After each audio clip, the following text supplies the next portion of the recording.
Comment कर रहे थे कि अमिताभ सर्व से इस पर जानिए। जिस तरीका से एनएम का जो आया हुआ है पटना हाई कोर्ट से, क्या इस पर टीचर पर भी बहुत सारा केस हुआ है, उस पर क्या प्रभाव पड़ सकता है? यूपी टेट का जो मामला था, क्या प्रभाव पड़ सकता है? डोमिसाइल पर भी केस है, बहुत सारा चेंजेस पर केस है, क्या हो सकता है? जो शिक्षक बन गए उनका क्या होगा? जो क्या रिवाइज रिजल्ट आ सकता है, या अतुल सर जो सुधार करके चले गए वो अतुलनीय है, उसमें कोई कुछ हो नहीं सकता है? इसके बारे में जानेंगे। मेरे साथ सर आपका स्वागत है। जी धन्यवाद आपका। सर, विद्यार्थी बहुत परेशान चल रहे हैं जब से एनएम का जो आप देख रहे हैं, जिस तरीका से कोर्ट के द्वारा सरकार को फटकार लगाया गया, सिंगल बेंच ही नहीं डबल बेंच भी बोली, तो अब शिक्षक भर्ती वाले लोग बहुत डरे हुए हैं, क्योंकि इन पर भी कई प्रकार के मुकदमे किए गए हैं, कोर्ट में मामला चल रहा है, हर सोमवार को सुनवाई हो रहा है। सर, क्या क्या कंडीशन हो सकता है? देखिए, टेंशन की तो बात है ही, और इसके लिए ना शिक्षक लोगों की गलती है, ना एएनएम वाले अभ्यर्थियों की गलती है। मेन गलती तो सरकार की है, राज्य सरकार की है। सरकार जो होती है वो मतलब एकदम लगता है ऐसे भांग पी के नीतियां बनाती है ना। तो इसलिए एक अराजकता की स्थिति उत्पन्न हो गई है, और इसकी मुख्य वजह क्या है? बार बार नियम का बदलना, बार बार कायदे का बदलना, है ना। अब एएनएम में देखिए 10,709 पदों की बहाली आई थी, 2022 में ही आई थी। उसके बाद शुरू में कहा गया था कि अंकों के आधार पर लिया जाएगा, है ना। फिर सरकार ने कुछ किया, एक स्वास्थ्य मंत्री गए, दूसरे स्वास्थ्य मंत्री आए। बिहार में तो सरकार बदलती ही रहती है।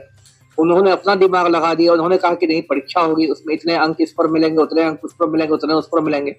फिर ये हुआ। अब क्या होता है कि इतना तरह कहीं होता है कि मामला अंततः कोर्ट में चला जाता है। एएनएम में भी वही हुआ, कोर्ट में चला गया। पहले एकल बेंच ने कहा कि नहीं, आप अंकों के आधार पर ही कीजिए।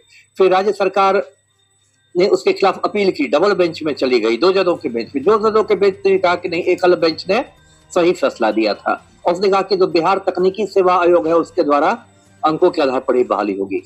तो ऐसा क्यों हो रहा है? इसके लिए दोषी कौन है? अगर 2022 में ये विज्ञापन था, 24 और 2 साल तो अपने ऐसे ही मुकदमेबाजी में निकाल दी। उम्र तो सबकी बढ़ रही है ना, उम्र तो किसी की रुक नहीं रही है, और एक अनिश्चितता की स्थिति बनी हुई है। वही हाल देखिए शिक्षकों का हुआ है। अब शिक्षकों में देखिए, याद होगा दर्शकों को कि शुरू में डोमिसाइल नीति आई थी, है ना। डोमिसाइल का ये मतलब हुआ कि जो बिहार के अस्थायी निवासी हैं वही उसमें बैठ सकते थे, वही उसके पात्र थे। बाद में जो उस समय के शिक्षा मंत्री थे, उनको अचानक ज्ञान प्राप्त हुआ कि नहीं, डोमिसाइल नीति को लागू किया जाएगा तो हो सकता है बहुत सारी रिक्तियां रह जाए। तो फिर खोल दिया गया उसका। यूपी वाले भी आए, राजस्थान वाले भी आए, और दूसरे राज्यों के भी लोग आए। फिर किसी परीक्षा में होता है कि बीच में बिहार में मुझे लगता है कि ये हिंदी की अर्हता समाप्त कर दी गई, है ना। तो क्या होता है कि अब एक बार सिटी बस चुकी है, मैच शुरू हो गया है, और मैच शुरू होने के बाद जब बीच में नियम बदलने लगे खेल शुरू के दौरान, तो सोचिए कितना ज्यादा उसमें मतलब लोगों में कंफ्यूजन पैदा होगा। तो बेसिक बात क्या है कि राज्य सरकार की प्राथमिकता ही नहीं है कि किसी युवा का कल्याण हो। राज्य सरकार अपना कुर्सी के लिए काम करती है, और ये सब इतना मुकदमे में उलझ जाता है। और देखिए, एक तो न्याय की पालिका की प्रक्रिया धीमी है, करोड़ों केस लंबित होते हैं। उसके बाद है कि यदि एक जगह से कोई फैसला आया तो सरकार उसके ऊपर जाती है अपील पे, फिर उसके ऊपर सुप्रीम कोर्ट तक चली आती है सरकार। तो इसमें समय लगता है। और अभी देखिए पश्चिम बंगाल में इतने शिक्षकों की बहाली को, है ना, 2016 में 16 का बताइए, 8 साल बाद रद्द कर दिया गया। अब वो शिक्षक बताइए सड़क पर आ गए, क्या होगा? 8 साल। ये भी सर बोला गया कि सूद सहित पेमेंट वापस, बताइए। तो इतना बड़ा मतलब एक तरह से एकदम आप तूफान खड़ा कर देते, किसी की जिंदगी में तूफान आ जाता है। तो वही बात बिहार में हो रही है। तो अब तो मैं यही कहूंगा कि भाई शिक्षा और स्वास्थ्य विभाग सबको करना चाहिए। अभी तो देखिए जो होगा वो देखिए, अभी तो सबका फोकस चुनाव पर है। 4 जून तक तो सब सरकार और सब कुछ चुनाव में लग रहा है। 4 जून के बाद जब स्थिर होगा तब फिर होगा कि अब क्या होगा।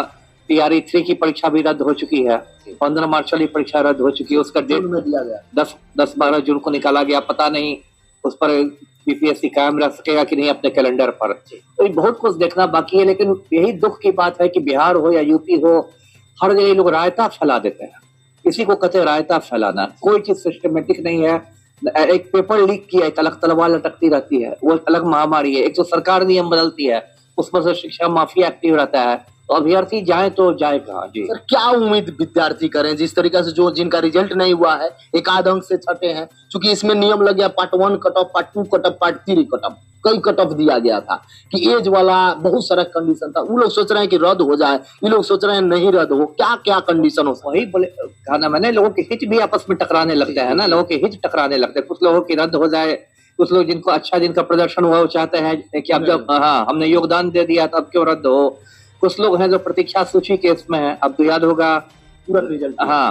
तो अतुल प्रसाद सर ने कह दिया था एक बार कि वेटिंग लिस्ट का प्रावधान ही नहीं है।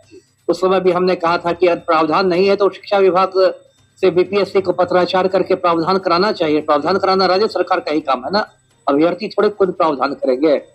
तो वही है, सप्लीमेंट्री रिजल्ट भी देखिए एक तैयारी में निकाल दिया गया पूरा, दूसरा में निकला, नियम बदल गया। तो इसी को तो मैं कहता हूँ कि ये तो अजीबोगरीब बात है कि आप खुद सरकार अलग अलग सेट किया, उसमें भी लोग कोर्ट में जाएंगे और जाना भी चाहिए कि 22 प्रकार का केस है सर, 22 तरह का। बताइए कितना ये है। और पूरी जो ऊर्जा है लड़के लड़कियों की, एक तो उम्र होती है जब लड़का हो या लड़की हो अलग अलग परीक्षाओं की तैयारी करता है ना, इसमें भी देता है उसमें भी देता है जिसमें निकल जाए, तो इसमें पूरी ऊर्जा उनकी खर्च हो जाएगी मुकदमा लड़ने में, तो वो परीक्षा की तैयारी क्या करेंगे जी। तो दोस्तों आपने सुना अमिताभ सर ने क्या कुछ बातें बताई हैं, और टीआरई 1 और 2 को लेकर भी शिक्षक अभ्यर्थी तो परेशान हैं ही, और साथ ही जो शिक्षक बन चुके हैं उनका क्या होगा, रिवाइज रिजल्ट जारी किया जाएगा या नहीं। तो दोस्तों टीआरई 1 और 2 को लेकर आपकी क्या राय है, कमेंट बॉक्स में ज़रूर बताइएगा। धन्यवाद।